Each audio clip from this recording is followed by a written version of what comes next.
Well, hi there, everybody. Y'all Craigs here, just doing a unboxing of one of my latest games, Ardennes 44, the Battle of the Bulge from GMT Games. This came out about 3 years ago, and I picked up a copy of it, so let's just do an unboxing of it here.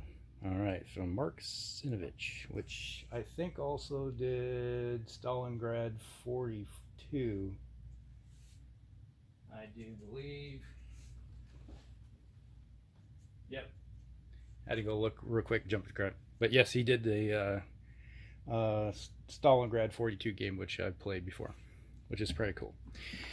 All right, on the back side, shows you what we have here.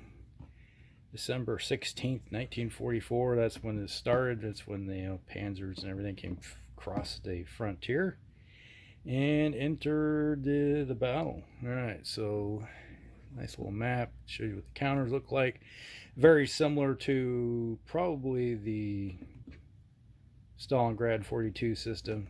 I imagine the rules are going to be very similar, so I'll probably jump right into that pretty quickly after reading them. Complexity is a 6.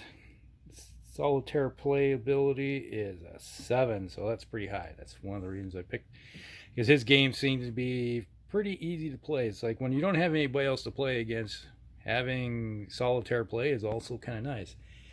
All right, let's just crack this baby open. See if we can get this open. Yes. All right, the knife. All right, let's see if we can get that new game smell coming. Wrappers off. All right. Crack this baby open and see what's inside. There's been plenty of reviews on this game before, but I always like to do my own just because. All right, so right off the bat, you get a pair of dice. I got plenty of dice, but it would have been kind of nice if they had one that was black, one green, or something like that for allies on one side. But hey, that works. A die, a couple dice. All right, Ardennes 44 Battle of the Bulge rulebook. Okay, I'm looking real quick at the contents, and it looks similar. All right, looking at it, and you can see all the information about what's available for type of units. Imagine this is going to be set up on, let's see, brigade, company, regiment. Yeah, this is even corps strength, battalion strength. This is going to be on a smaller scale, because a Stalingrad 42 was, you know, the whole front. This is just a small section of the front, so we're going to be seeing smaller units. Alright, artillery supply phase, huh? You gotta have supplies to shoot the guns. Fuel shortage. Oh, well, we'll just see what happens. There could be problems for everybody. Building and blowing bridges. Yeah, you definitely want to blow, if you're retreating, you want to blow the bridges so they can't get across. And if you're attacking, you want to capture the bridge intact. Yep. Stacking limits, zone of control bonds. That's similar to what you found in the other game I've played. From way of looking, it's like enemy bonds. You got to cross over an enemy bond can cause major problems, like well, no retreat effects. Rules of movement. All right. Extended movement. I don't know if there's the Blitzkrieg rules in here. Antwerp. Reinforcement entry hexes, off map boxes, positioning. So yes, you do get reinforcements along the line someplace.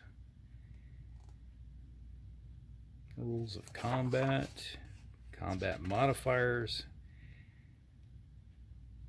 Allied air support. There should be a lot of air support available, even though the weather wasn't cooperating most of the time. But you know, they could still get in some air support, like supplies. Step losses, you know, that's an important thing, because step losses, like if you take a step loss, usually you flip the counter over, and if you take another step loss, the counter is removed. Showing us breaking down retreats, disruptions and rallies, advanced after combat. There we go. That's probably like the Blitzkrieg rules. Break through combat, smash through the enemy lines. I found that in like the Stalingrad 42 game is like you had run your highly mobile units around the backside, attack, cut the line up, and then the infantry will attack second. And then they had no place to retreat to. You could just swallow up great swaths of troops that way. So I'm going to see if that's the case here. Disengagements and removing engaged markers, tank and recon units, artillery, supply and surrender. You're out of supply for a long enough period, you're isolated, and eventually you will surrender. You don't necessarily always have to attack to get rid of your enemy. You just have to whittle them down supply-wise. Traffic markers, bottlenecks, that's something new, because obviously it's like trying to run a supply line this way and a line this way, and they're crossing the same road in junction. Is going to cause some problems. Night turns or placements. Interesting.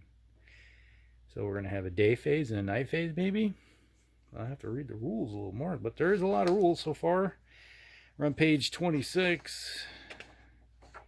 And you got weather, turns, optional rules, night infiltration, fuel dumps, roadblocks. And then we get into scenarios. Mood input. Third edition changes. Alright, so there is some changes. I don't have any other editions, so I'm not going to worry about that. That's just probably they got the changes, should be already in the rule book. But sequences of play, there you go. Shows you everything. And then you get the Battle of the Bulge playbook. This is kind of handy. You can read through it and have a play-by-play. A lot of times it tells you what everything is, what's going to be found in it. Third edition notes, things that have changed probably. Extended example play. This is handy because you read the rule book and then you read this example of play, and it will give you some insight of really how to play the game. And you see this, and that looks pretty cool. It's like turn 1, turn 2, and reinforcement schedule. So tell you where stuff's coming in, when it comes in. That's going to be handy. They probably have a little card will have that information too. But if it's anything like the Stalingrad 42, should have an Allied and a Axis scenario card. Patton's counterattack scenario. Oh wow, that's looking pretty interesting. I'm going to have fun with this. It's going to be interesting. Alright, there's the playbook. West map. Wow. Okay, how big is this map? Not really so bad. Pretty big. Got that. Nothing on the backside, nope. And this is the east map.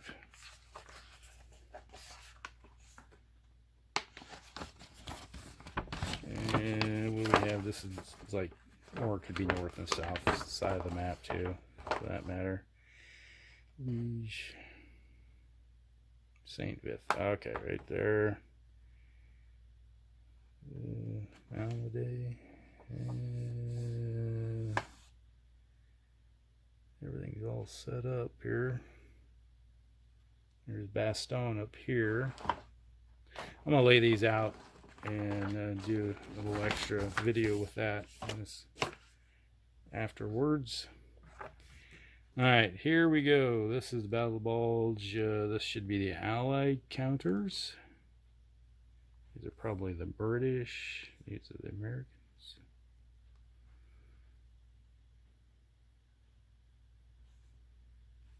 little bit of everything there.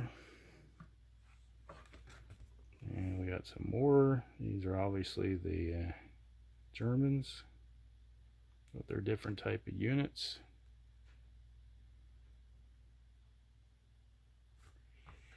And then we have more allies. Disrupted, all your different types of counters that go with things, tell you what's going on. Probably out of oil, fuel counters, which could be bad. Okay, yep, here we go. Combat results table. Very handy with all your modifiers on board, the combat shifts. Defensive artillery, all the fun goodies that you're going to need to know on here. So you got that. And then you have this. And you got that. What's on the back side? Oh, just your terrain tables telling you what's going on, what shifts you have, movement modifiers. Alright, and there should be 2 of these. 1 for each player if you're going to do on 2-player. And yep, here we go. I knew there would be something like this. Here's your Allied Order of Appearance card. This is your reinforcements. This is when you get them into the fight. This is like right where they're going to show up and where you're going to put them. The Allies started throwing units into the meat grinder. It's like stop them at all costs. Nothing on the backside. So there you go. And this is the German Order of Battle.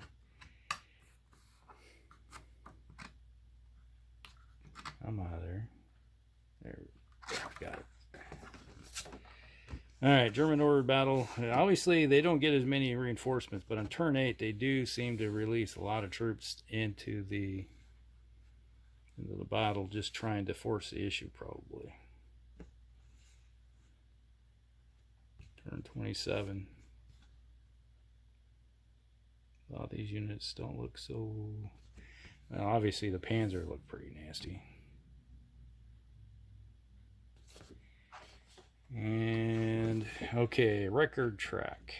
Alright, tells you what AM and PM, night. Okay, so there's like almost a turn and then in between turn. We'll see what happens. That's interesting. And all the way through after Christmas and Patton's counterattack scenario. So you got that one there, so you can play 2 scenarios or you can just play the campaign. See what happens.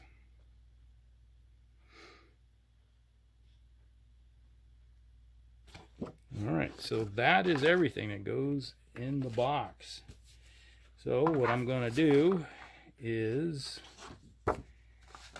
stop this video real quick and I'll lay the maps out and so you can have a good idea what the maps look like. Alright, we'll be back. Well, everybody, we're back, and you can see I got the full map sitting out here. The map dimensions are as follows. We got 34 inches by 86 centimeters and 42 inches high by 107 centimeters high.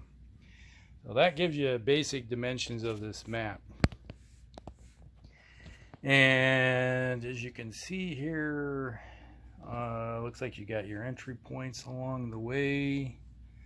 On one side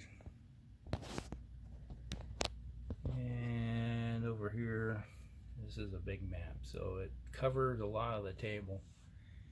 So it will fit underneath my sheet of plexiglass that I have for my games, so that shouldn't be a problem. I can lay that out and then put this plexiglass over top of it and have it all set up right in the middle of the table. So that will work pretty decently. You can see on this side you got all the different, looks like positions and stuff where everything happens. Alright, so that is the map in itself. Pretty decent. Here you can see all the different areas along the line here. Here's the Bastogne crossroads right there. There's a lot of crossroads in here that mattered in the actual battle. And you can see there's the Meuse River up there. Go along the line. There, you can see the Muse River going through there. And basically, I forgot what this one is. That little river right there. It's like a creek, basically. All the stuff that runs into the Muse River, which are important crossroads because they're going to have bridges across them, so you got to take those things. But this will be a fairly interesting game to play. I'm looking forward to it and getting it set up for a game. It's going to probably take me a couple weeks to play, but you know, if I play a turn a day, that should keep me busy. All right. Hope you guys like all this and everything. So hit the old like and subscribe button, and we'll see you in the next one. Hellcracks out.